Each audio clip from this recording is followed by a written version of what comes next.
कभी सोचा है एक ऐसी चीज जो हम रोज यूज करते हैं जिसके बिना पूजा अधूरी लगती है, उसके पीछे एक इतनी पावरफुल बिजनेस स्टोरी छुपी हो सकती है। ये कहानी है एक ऐसे इंसान की जिसके पास ना पैसा था ना कोई क्लियर डायरेक्शन, लेकिन एक विजन था।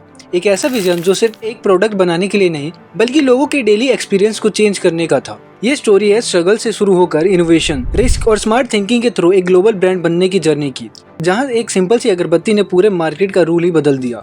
1948 का टाइम था मैसूर में। नारायण रंगा राव उस वक्त 36 साल के थे। लाइफ में स्टेबिलिटी ढूंढने के लिए वो लगातार स्ट्रगल कर रहे थे। उन्होंने एक नहीं बल्कि अलग अलग काम ट्राई किया, इस उम्मीद में कहीं न कहीं उन्हें एक स्टेबल इनकम का सोर्स मिल जाए। कभी वो स्वीट्स खरीद कर बेचते जहाँ उन्हें लगता कि छोटा सा बिजनेस शायद चल पड़े, कभी वो टाइम पीस रिपेयर करने लगे ताकि अपनी स्किल के थ्रू पैसे कमा सके।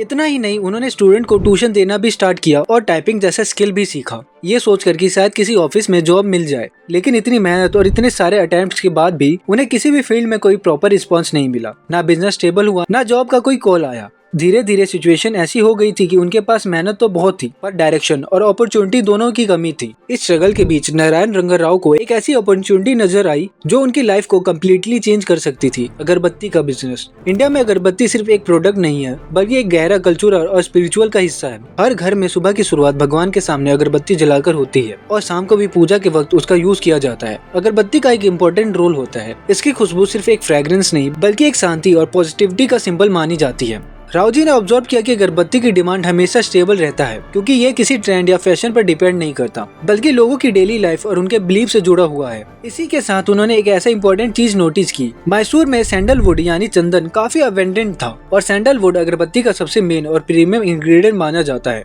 जो उनकी फ्रेग्रेंस और क्वालिटी को डिफाइन करता है। यहीं पर उन्हें एक क्लियर डायरेक्शन मिला। जहाँ एक तरफ उनके प्रीवियस काम उनको स्टेबिलिटी नहीं दे पा रहे थे, वही अगरबत्ती का बिजनेस उन्हें एक ऐसा मौका लग रहा था जिसमें डिमांड भी स्ट्रॉन्ग थी और रॉ मटेरियल भी इजिली अवेलेबल था। ये सिर्फ एक बिजनेस आइडिया नहीं था बल्कि एक ऐसी अपॉर्चुनिटी था जो उनकी लाइफ का टर्निंग पॉइंट बन सकता था। उस वक्त मार्केट का सीन कुछ और ही था। ज्यादातर कंपनी का फोकस क्वांटिटी पर था, क्वालिटी पर नहीं। अगरबत्ती को एक रिफाइंड प्रोडक्ट की तरह नहीं बल्कि एक बेसिक चीज की तरह ट्रीट किया जाता था। मार्केट में अगरबत्ती बंडल्स में बिकती थी, 100 या 200 स्टिक एक साथ, बिना किसी प्रॉपर पैकेजिंग के या ब्रांडिंग के। और सबसे बड़ी प्रॉब्लम थी उनकी क्वालिटी। उनमें ना कोई खास फ्रेग्रेंस होता, ना ही प्रॉपर्ली बर्न करती थी। लोग जब अगरबत्ती जलाते तो वो थोड़ी देर बाद बुझ जाती और फिर बार बार मैचिक से दोबारा जलाना पड़ता था। इस वजह से पूजा का एक्सपीरियंस भी डिस्टर्ब होता था। जो चीज शांति और सुकून देने के लिए यूज होती है वही लोगों के लिए एक छोटी सी फ्रस्ट्रेशन बन जाती थी। यहीं पर एक गैप क्लियरली दिख रहा था। मार्केट में डिमांड तो स्ट्रॉन्ग थी लेकिन एक ऐसा प्रोडक्ट नहीं था जो लोगों को कंसिस्टेंट क्वालिटी, अच्छी फ्रेग्रेंस और स्मूथ बर्निंग एक्सपीरियंस दे सके। यही सब देखकर नारायण रंगा राव ने डिसाइड किया कि वो अगरबत्ती मार्केट में एंटर करेंगे। उन्हें क्लियरली समझ आ चुका था कि प्रॉब्लम डिमांड की नहीं है बल्कि क्वालिटी की है। लेकिन इस डिसीजन के साथ एक और चैलेंज था, पैसों का। उस वक्त उनके पास इतना कैपिटल नहीं था कि वो इजिली अपना बिजनेस स्टार्ट कर सके। तब उनकी वाइफ ने एक और बहुत बड़ा सेक्रीफाइस किया। उन्होंने अपनी ज्वेलरी बेच दिया ताकि कंपनी के लिए सीड मनी अरेंज हो सके। ये सिर्फ फाइनेंशियल सपोर्ट नहीं था बल्कि एक स्ट्रॉन्ग बिलीफ था उनके विजन पर। 1948 में फ्रेग्रेंस के बारे में नॉलेज इजीली अवेलेबल नहीं थी। मार्केट में ऐसी कोई बुक या प्रॉपर गाइडेंस नहीं मिलती थी जिससे कोई हाई क्वालिटी सेंटेड अगरबत्ती बन सके। तो सवाल ये था कि राव जी फ्रेग्रेंस अगरबत्ती कहाँ से बनाएंगे। इसका आंसर उन्होंने खुद ढूंढा। उन्होंने लगभग 600 रुपए इन्वेस्ट किया और जर्मनी से फ्रेग्रेंस के बारे में 3 बुक इम्पोर्ट करवाई। उस टाइम ये एक बहुत बड़ा रिस्क था क्योंकि न सिर्फ पैसे लग रहे थे बल्कि उनके बुक्स को इंडिया पहुंचने में करीब 6 महीने लग गए। लेकिन इतना वेट और रिस्क लेने के बाद भी राव जी रुकने वाले नहीं थे। उन्होंने उन बुक को डीपली स्टडी किया, एक्सपेरिमेंट किया और धीरे धीरे फ्रेग्रेंस बनाने का आर्ट को मास्टर किया। वो सिर्फ अगरबत्ती बनाना नहीं चाहते थे बल्कि एक ऐसा प्रोडक्ट क्रिएट करना चाहते थे जो लोगों के एक्सपीरियंस को कंप्लीटली चेंज कर सके। शुरुआती दिनों में हर नई कंपनी की तरह इस बिजनेस को भी एक बड़ा प्रॉब्लम का सामना करना पड़ा, marketing. Market already local seller से भरा हुआ था।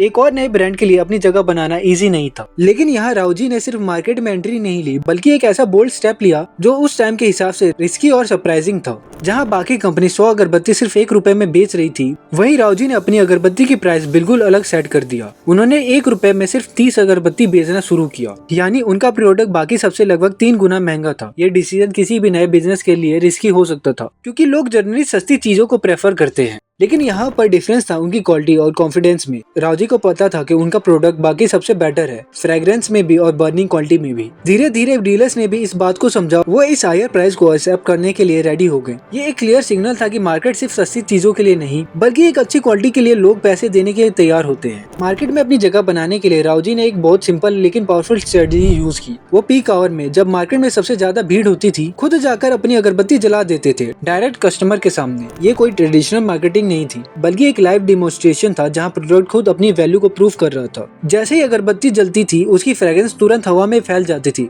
कस्टमर उस खुशबू को फील करते और नेचुरली अट्रैक्ट होते। धीरे धीरे लोग शॉपकीपर से पूछने लगते थे कि क्या उनके पास ये वाली अगरबत्ती अवेलेबल है। यही एक इंटरेस्टिंग शिफ्ट हुआ। पहले जहां प्रोडक्ट को मार्केट में पुश करना पड़ता था, अब कस्टमर खुद उस प्रोडक्ट को डिमांड कर रहे थे। इस सिचुएशन ने शॉपकीपर को भी रियलाइज करवा दिया कि यह अगरबत्ती सिर्फ एक प्रोडक्ट नहीं है, बल्कि एक ऐसी चीज है जो लोग जेन्युइनली चाहते हैं। अब इक्वेशन रिवर्स हो चुकी थी। अब अगरबत्ती को स्टोर की जरूरत नहीं थी, बल्कि स्टोर को अगरबत्ती की जरूरत थी। इस वजह से शॉपकीपर्स ने राव जी के साथ सीधा डील स्टार्ट किया, वो भी बिना किसी बार्गेनिंग के। ये उनके प्रोडक्ट की वैल्यू और डिमांड को सबसे बड़ा प्रूफ था। फिर बाद में राव जी के बाद उनके बेटे मूर्ति ने बिजनेस संभाला। उन्होंने इस काम को सिर्फ कंटिन्यू नहीं किया, बल्कि उसे और आगे ले जाने के लिए फ्रांस जाकर परफ्यूमरी का आर्ट डीपली स्टडी किया, जहां वो फ्रेग्रेंस की साइंस और क्रिएटिविटी को दोनों सीख कर वापस आए। लेकिन इंडिया लौटने के बाद उन्होंने प्रॉब्लम नोटिस की, बिजनेस में डाउनफॉल आ रहा था। इस सिचुएशन को संभालने के लिए मूर्ति ने सीधा मार्केटिंग में रुख किया। वो रिटेलर्स के पास आए, उनसे बात की और ग्राउंड रियलिटी समझने की कोशिश की। तब उन्हें एक इम्पोर्टेंट इंसाइट मिला। लोग एक ही फ्रेग्रेंस को बार बार यूज करते बोर हो जाते थे।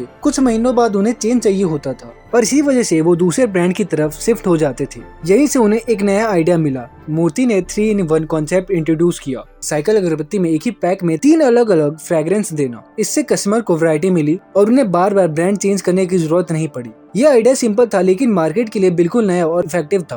और इसका इम्पैक्ट इतना स्ट्रॉन्ग था कि आज लगभग 40 साल बाद भी 3-in-1 साइकिल अगरबत्ती उनका सबसे पॉपुलर बेस्ट सेलिंग प्रोडक्ट में से एक है। इतना ही नहीं, बाद में दूसरे कई ब्रांड्स ने इस आइडिया को कॉपी भी किया। आज के टाइम पर नारायण रंगा राव का शुरू हुआ छोटा सा बिजनेस आज एक ग्लोबल ब्रांड बन चुका है। साइकिल अगरबत्ती सिर्फ इंडिया तक लिमिट नहीं रही, बल्कि 70 से ज्यादा कंट्रीज में अपना प्रेजेंस बना चुकी है। ये ग्रोथ सिर्फ प्रोडक्ट की वजह से नहीं है, बल्कि उनकी स्मार्ट और पावरफुल मार्केटिंग का रिजल्ट है। ब्रांड ने क्रिकेट टीम के साथ भी एसोसिएशन करके अपनी विजिबिलिटी और ट्रस्ट को स्ट्रॉन्ग बनाया। साथ ही ये कंपनी सिर्फ प्रॉफिट पर फोकस नहीं करती, बल्कि अपने लोगों का इक्वली ख्याल रखती है। यहाँ काफी सारे वुमेन्स को एम्प्लॉयमेंट दिया गया है, जो इस कंपनी का बैकबोन बन चुकी है। और सबसे इम्पोर्टेंट बात, साइकिल अगरबत्ती के हर एम्प्लॉय को इंश्योरेंस कवर दिया जाता है, जो उनकी रिस्पॉन्सिबिलिटी और केयर को क्लियरली दिखाता है। इतना ही नहीं, ये इंडिया की पहली अगरबत्ती कंपनी बनी जो कार्बन न्यूट्रल बनी, यानी एनवायरनमेंट के प्रति अपने रिस्पॉन्सिबिलिटी सीरियसली लिया। एक तरफ एक आदमी जो लाइफ में स्ट्रगल कर रहा था, हर जगह फेल हो रहा था, और दूसरी तरफ वही आदमी एक ऐसा ब्रांड क्रिएट करता है जो डिकेड्स बाद भी लोगों के घरों में है, उनकी पूजा में, उनके डेली लाइफ का हिस्सा बन चुका है। ये स्टोरी सिर्फ एक बिजनेस की नहीं है, ये स्टोरी है विजन, रिस्क और डिटर्मिनेशन की। जब भी एक अगरबत्ती जलती है, वो सिर्फ एक खुशबू नहीं फैलाती, बल्कि एक जर्नी की कहानी भी सुनाती है, एक ऐसे इंसान की जिसने कभी भी गिव अप नहीं किया।